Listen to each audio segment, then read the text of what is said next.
it's Jack from Cultaholic.com. Happy Monday to all of you, and it's time for some more wrestling news. Yes, we've already put a news video out today. Check out Tom's video on the channel if you want to catch up with all of this morning's news. Now we have some extra bits of news, some quite important ones as well, so let's get straight to the headlines. First of all, a heel turn seems to be planned for a Raw Superstar in the near future. Next up, a top superstar in WWE is sadly out with an injury. And finally, a new match has been added to Money in the Bank 2020, and it's for a title as well. So first of all, let's take a look at a report by Paul Davis of WrestlingNews.co, and he suggests that a Raw Superstar could be up for a heel turn very soon. And not only that, but apparently they were supposed to have already turned heel by now, but then that plan got a little bit scrapped. And the superstar in question is none other than a man we've seen quite a lot of recently on WWE TV. It's Apollo Crews. This report suggests that apparently the plan was to turn Apollo heel during his whole storyline with Sheamus and Shorty G, when Sheamus was kind of picking on Shorty G and Apollo for being not as tall as him. I mean, the clue's in the name Shorty G, isn't it? If only they had a different ring name they could give him, and that would be fine. But apparently, yes, the plan was to turn Apollo Crews heel then, but instead the plan got scrapped and he switched brands. But now it has been suggested that apparently Crews is still going to turn heel, which at the moment seems a bit unlikely, just if we look at it purely as a storyline driven thing, because obviously the last time we saw Apollo on last week's Raw, he was a very sympathetic, very babyface character, coming up just short against Andrade in that US Championship match, and doing so by virtue of injuring his leg. And that has of course led to him being pulled from the Money in the Bank ladder match. That's all kayfabe, of course. He hasn't really hurt his leg, but at the same time it does paint him as a sympathetic babyface figure. That's why this news report surprised me and will indeed shock me if it is accurate and Apollo Crews does indeed turn heel. But apparently so. That's what WrestlingNews.co's sources say. They say they are turning him. He was going to turn on Chad Gable before Vince decided to move him back to Raw, but apparently the turn is still in the works. Davis also says that he was told that people backstage have been trying to convince Vince McMahon that more should be done with Apollo Crews, and that's why he's been given so much TV time in recent weeks. Yeah, he's been taking part in a wide variety of matches, singles matches, multi-man matches. He even pinned Andrade in a 6-man tag team match before that US title match on the same night, so he pulled double duty last week, of course. Also, he had that really long, like 20, almost near approaching half-hour match with Aleister Black shortly after WrestleMania as well. And yeah, he's like Asuka, he's just being utilized a lot more thanks to, I guess, the thinned out roster during these lockdown times. But if this is true, then I think it's really good to hear that people backstage are really fighting for Apollo Crews and saying, you know what, he's really talented, why not use him more? And if Vince McMahon has paid attention to that, that can only be a good thing for fans of Apollo Crews. Whether a heel turn is the right direction to go in, that's an entirely different matter, but I guess all we can do is wait to see if it happens, and if so, then we have to wait and see how effective a turn it is. In more sad news now, unfortunately, a top WWE superstar has revealed that he is currently out with an injury, and that is none other than Kevin Owens. Owens recently did an interview with Canadian sports network RDS and said that he may have suffered either a fracture or a sprain to his ankle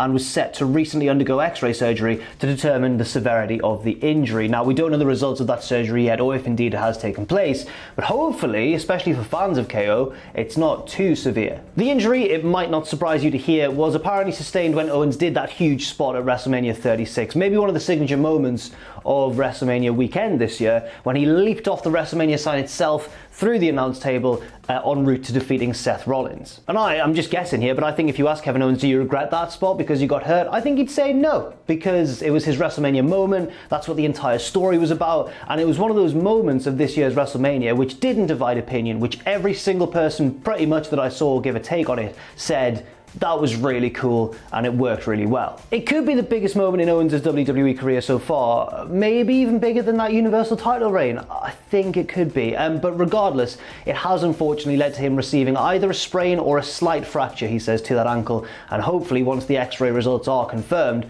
we'll know how severe that is. But it's not the only reason we haven't seen Owens recently. He has been, very wisely in my opinion, taking time away from the WWE roster because of the ongoing pandemic. That's given him a chance as well to spend a lot of time with his family, and I guess as well, having a family is just that extra bit of responsibility as well on many of these superstars who might be more unwilling to travel to Florida all the time as a result of that. But unlike many people who've either anonymously or publicly spoken about WWE and their behaviour during this lockdown, unlike those, Owens has spoken in quite flattering terms about WWE, and we do have to report all angles of this, and his take was different to a lot that we've heard so far. He told RDS, the great thing about WWE is that it doesn't require us to be there if we don't want to. This is also why in the last 2 weeks I have not been present because I prefer to be at home with my family. Can't really argue with that. But it does contradict the way that some people have spoken about WWE, most notably that anonymous report by that shadowy John figure who said that they felt as though they were being forced to come into work, not legally of course and not contractually,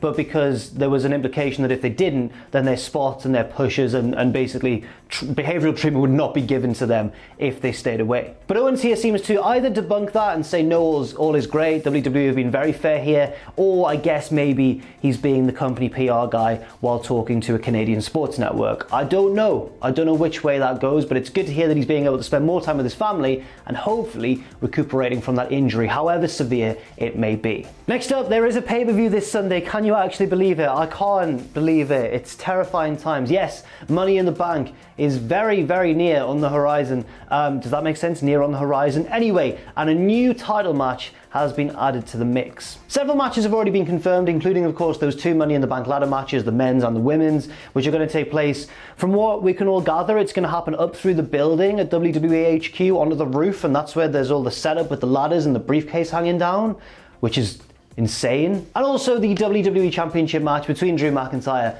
and Seth Rollins. Well, we've now learned that recently crowned SmackDown Tag Team Champions, The New Day, recently crowned of course after Big E won that triple threat match on a recent SmackDown to win the titles for him and his team, they are going to be defending those SmackDown Tag Team titles at Money in the Bank against 3 other teams. Those teams are The Miz and John Morrison, the former champions of course, the Forgotten Sons and the Lucha House Party. Now the Lucha House Party have been sort of in the tag team division, dipping in and out. They rose to prominence a little bit at Elimination Chamber, then kind of faded away, but recently picked up a bit of an upset victory over Miz and Morrison on SmackDown. The Forgotten Sons have moved up from NXT, which was a bit of an odd choice because they weren't the team with the most fanfare attached to them in that really, really talented NXT tag team division. But then again, some of those stars that don't shine as brightly on NXT find themselves better adjusted to life on Raw or SmackDown, case in point being Elias, for example. But yes, it is going to be the New Day, represented of course by Big E and Kofi because Xavier is still out injured.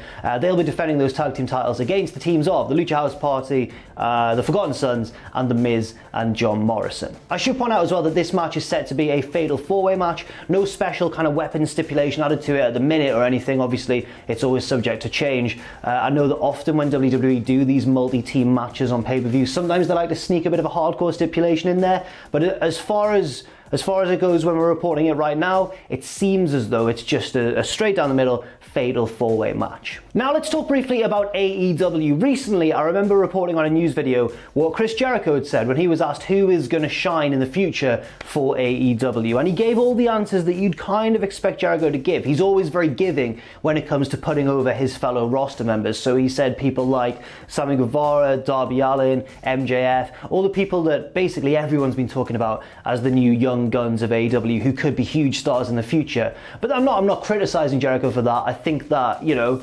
his word carries its own weight in gold, doesn't it? You know, having a push from Jericho or having some kind words from Jericho is kind of a special thing. So I'm not criticizing him for that, but Cody was asked on Twitter by a fan recently, and he came back with some slightly different answers, slightly more obscure or semi-forgotten ones. He singled out Chris Statlander and Wardlow as having a lot of promise and said if they do the work, the sky is the limit. Now obviously Chris Statlander came into the AEW women's division and immediately I think got a lot of support because she was clearly very good in the ring. She had this slightly kooky character that people enjoyed as well, the whole alien stuff. If you're not called Jim Ross, you enjoyed it. And yeah, she was kind of connecting instantly. She didn't win the title despite having a title shot early on and kind of became a victim of circumstance. She got wrapped up in the whole Nightmare Family or Nightmare Collective stuff, which didn't go over that well, and then that all got scrapped. And also, now that it's the lockdown and everything, we haven't seen Chris Statlander on Dynamite for quite some time. But I do agree with Cody. I think that she is a potential future star in AEW. She just has that connection with the fans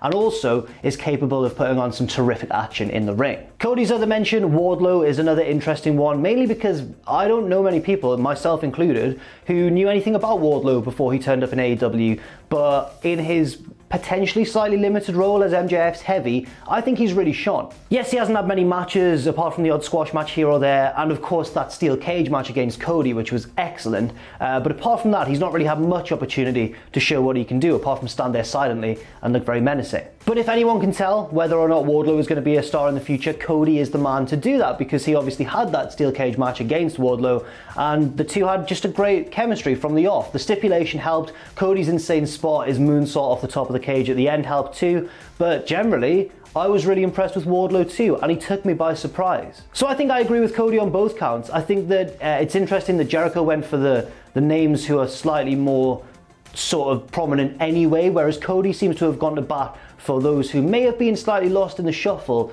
given, you know, the star power of the roster, and also, of course, the fact that we're all under lockdown right now. Next up, Jeff Hardy was recently a guest on the After the Bell podcast, where he talked about a crazy spot that he once pitched in a match against Brock Lesnar. I'm not a professional wrestler, but if I was, I think the one time I wouldn't be pitching crazy spots especially would be in matches against terrifying Brock Lesnar. But then, as we all know, Jeff Hardy knows absolutely no fear, and he walked us through the spot on After the Bell, saying, there was an idea with Brock. I thought it was possible where I would do a swanton to Paul Heyman, but I would be doing it over Brock like he was down in the corner. So basically you've got Brock down there in the corner, Jeff's above him, he's going to jump over him and swanton onto Heyman, who presumably is lying prone slightly closer to the middle of the ring. So Brock in the corner, Heyman lying prone a few feet from him, Jeff Hardy on the top rope, about to do his lovely flippy business. And this is where Jeff's creativity really comes out, and just I would do the swanton and he would spear me upside down out of the air because I thought that was possible. Someone like Brock, he'd be able to do that. They said, no, you can't do that. That's insane. Now, I'm not doubting the frightening strength and the freakish speed of Brock Lesnar, not at all. He is obviously like a super athlete, right?